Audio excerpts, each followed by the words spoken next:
Welcome back to Tipping Point. I'm your host, Kara McKinney. Illegal aliens calculate travel decisions based on the experiences of immigrants who recently crossed, were admitted, and sent back selfies of themselves inside America, end quote. That's according to our next guest in his latest piece for The Federalist, as he dispels the myth being pushed by the Biden administration that cartel disinformation is actually to blame for the chaos at the border, not them.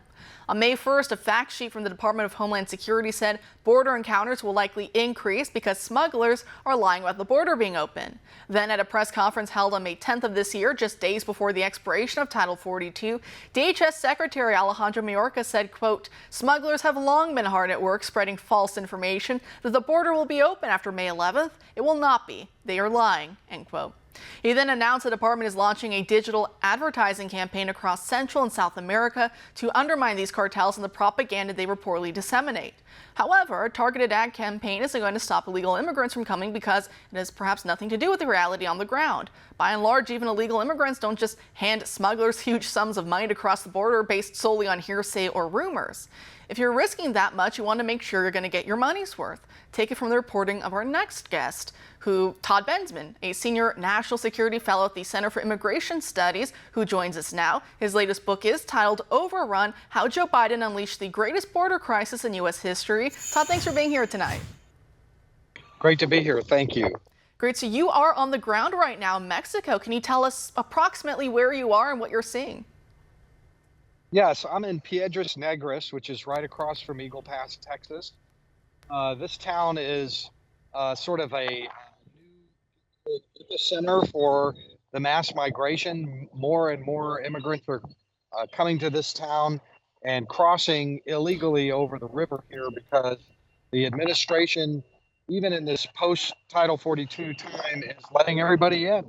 I interviewed family after family yesterday and many today who are just being let right in. There's nobody being returned that I can find. And also lots of people are crossing under an app called CBP One, which is a humanitarian parole entry slip right over the bridge. So everybody's getting in different ways.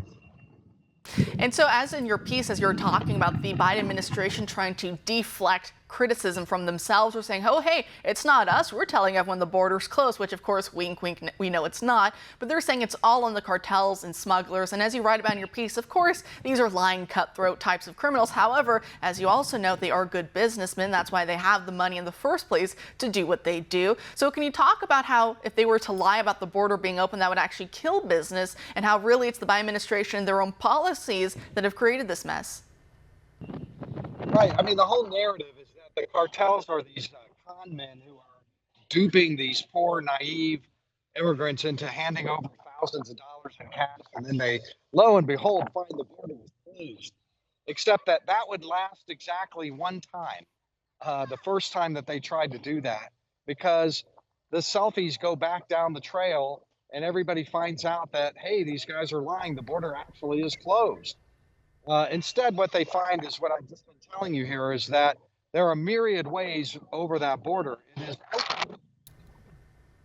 when the Biden administration tells you the border is closed, when they tell them the border is closed, they don't pay attention to that. They're not on their phones and check the latest reports from all these people that are getting in. Yesterday, I interviewed four very large families that had just been allowed into Del Rio. They were free, released. And I said, are you telling all your friends and neighbors down trail about your good fortune? And they said, absolutely, yes. We're telling everybody about what's going on here. And that's all that matters. That's the only credible information that is in currency and real value to it is who got through and how and where.